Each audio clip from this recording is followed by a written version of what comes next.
To present the award to Cornell Brooks, Common Cause President Miles Rappaport. Miles.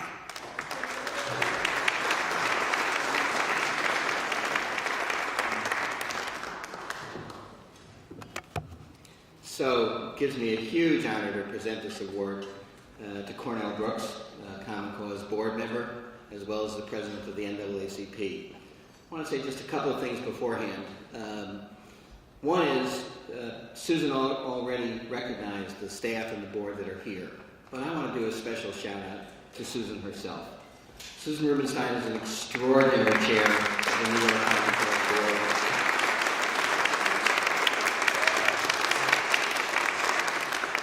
On every issue and on building the organization, she's there tirelessly only because she cares about the issues that we work on. And I also want to recognize Susan Lerner, the executive director of Common Cause New York, who has just done an absolutely extraordinary job on issue after issue, making Common Cause's voice heard in New York City, in Albany, and around the country. Susan, thank you for that.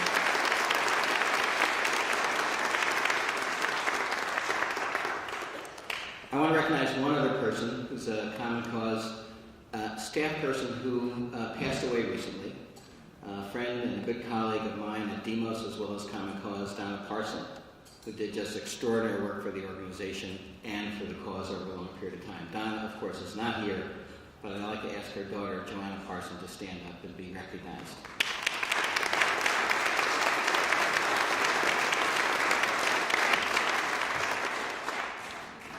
I was, about a year and a half ago, happily serving as president of Demos, and I'm very glad that some of my Demos colleagues were here. But I had the opportunity to take on the leadership of Common Cause, and I thought long and hard about it, studied up about it, and realized that this was absolutely the perfect job. I couldn't ask for better. Here's an organization dedicated fundamentally to the values of democracy and justice that I have worked on my whole life. And it's an organization with a 45-year history, an extraordinary set of accomplishments going back as far as John Gardner and going forward as far as Bob Edgar, who was our president before he passed away untimely in 2013. An organization with 35 chapters around the country, 400,000 members, a loyal donor base of 25,000 people, a brand name that you can't develop overnight, and just a platform, a board chair, and Robert Reich, and an extraordinary set of board members. It's a platform you can't build quickly. This is a platform that has been built over 45 years and is an extraordinary organization to lead. And so when I had the opportunity to do so, I jumped at it, and I just think it has both an incredible history and an incredible future, and I'm delighted to be part of it. I have to say, one of the things that I looked at when I was looking at Common Cause and said, wow, look at what an extraordinary set of assets this organization has, was to find Reverend Cornell Brooks as a member of the board. I knew Cornell from the days when he was the president of the New Jersey Institute for Social Justice, and we had done some work together in a variety of ways. And so I was delighted to see that he was on the board. And this is long before he became the president of the NAACP. But let me introduce, with a little bit of bio and a little bit of commentary, Reverend Cornell William Brooks. Cornell is the 18th person to serve as the chief executive of the NAACP, whose leaders have included W.E.B. Du Bois, Roy Wilkins, Benjamin Hooks, Kwesi Mfume. He is also a fourth-generation minister in the African Methodist Episcopal Church, educated at Jackson State University in Mississippi, Boston University School of Theology, where Martin Luther King also studied, and went to Yale Law School, where he was senior editor of the Law Review. He clerked with Justice Samuel Ervin, son of the Senator Sam Ervin, served as senior counsel with the FCC on small business and media ownership, an issue that Common Cause holds dear, and from 2007 to 2014 was president of the New Jersey Institute for Social Justice. But what's extraordinary to me about Cornell is not so much the past and the biography, but the leadership he is showing now and in the future. As the president of the NAACP, Cornell came on just about the time of the murder in Ferguson, was thrown into the maelstrom of a kind of conflict around race and racism that we rarely see, or see all too often, I guess, but was intense at that moment.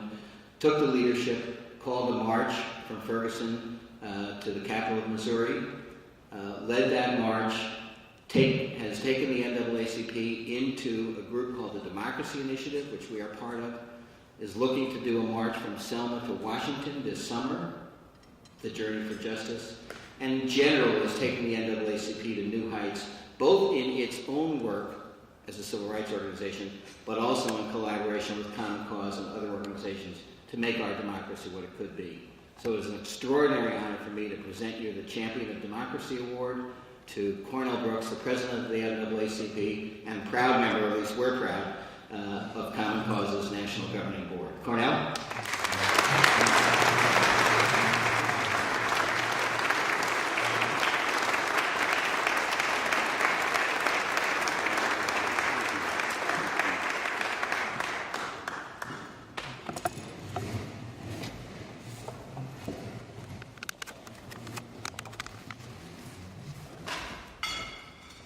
Good evening. Tonight is such an extraordinary moment in my life, and as the grandson of a very Southern grandmother, I was always taught to begin every talk, every sermon, every occasion with these simple words. Those words being, thank you. I extend my appreciation to Miles for his friendship, for his phenomenal leadership of Common Cause at an uncommon moment in our history. I extend a word of appreciation to our extraordinarily dedicated staff. We can't say too often, too loudly, with too much fervor, how much we appreciate the good work that they do. I certainly extend my appreciation to Mistress of Ceremonies, certainly Susan Rubenstein for her great work here in New York, to our honorees, Jim and Zephyr. I'm just extraordinarily pleased to be counted in your number. To Susan Lerner and to our presenters, this is an extraordinary moment in my life. If I'm charged with the responsibility of accepting an award of this stature, invoking or having had the spirit and the legacy of John Garner invoked in my presence. And I have to say to my mentor, David Matthews, who accepted me into an intern program at the Kettering Foundation when I was barely out of college, I didn't meet John Garner. I do remember the occasion, and I do remember that very pivotal moment in my life. If I accept this award, I have to accept it on behalf of the hundreds of thousands of members of the NAACP, representing 2,100 branches all across the 50 states of this country, 5 states abroad, all of whom represent a legacy, all of whom represent the spirit of this country. If I accept this award, I accept it on behalf of people who represent the very best of American values and our constitutional values. If, in fact, I accept this award, I do so ever mindful of the work of the NAACP, past, present, and future. I accept this award mindful that the NAACP and Common Cause are yoked together in this common work of making perfect this profoundly imperfect union.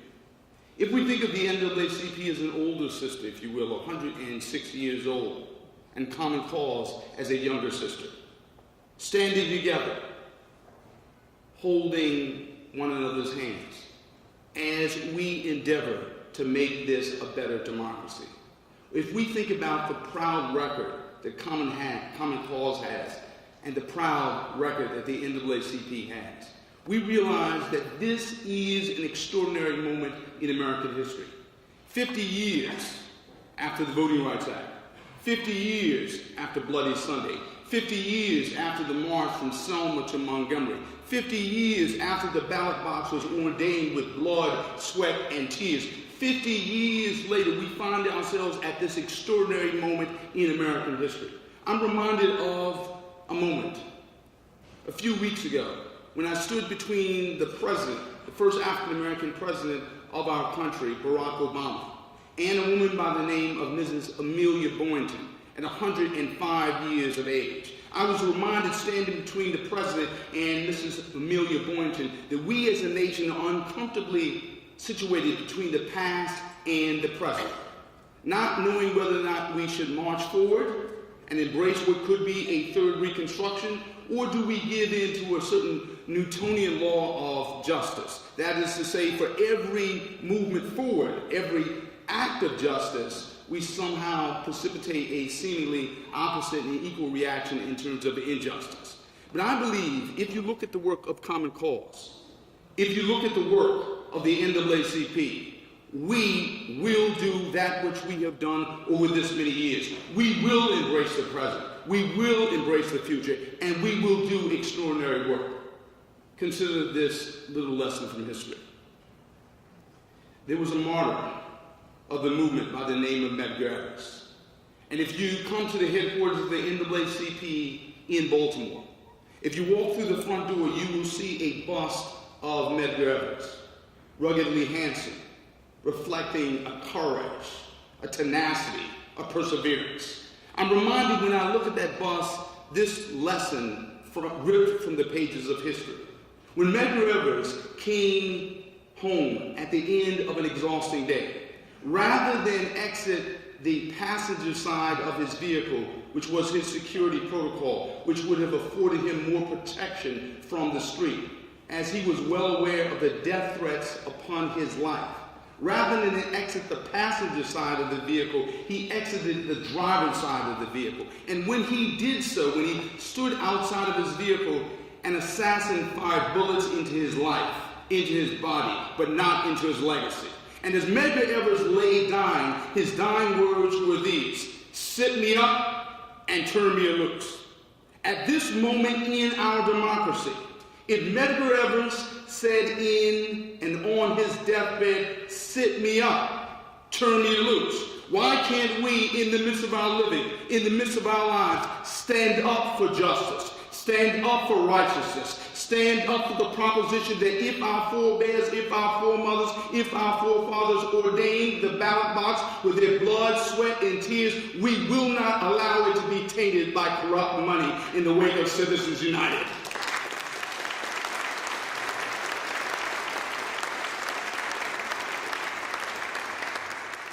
Why can't we stand up for the proposition that our democracy means too much for us? We have sacrificed too much for it, for us to give it over to anyone who would corrupt our politicians, our public servants, or our citizens. We have to stand for the proposition that our democracy is real and it must be made real to our children. When we look at communities like Ferguson, Staten Island, Cleveland, and when we see young men struck down in the prime of their lives, are we to conclude that corrupt policing is simply a function of corrupt government?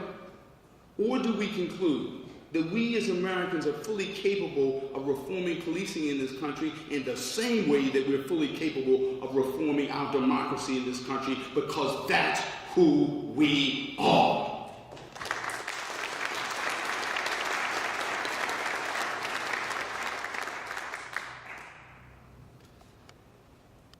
We at the NAACP are ever mindful that this moment is extraordinary.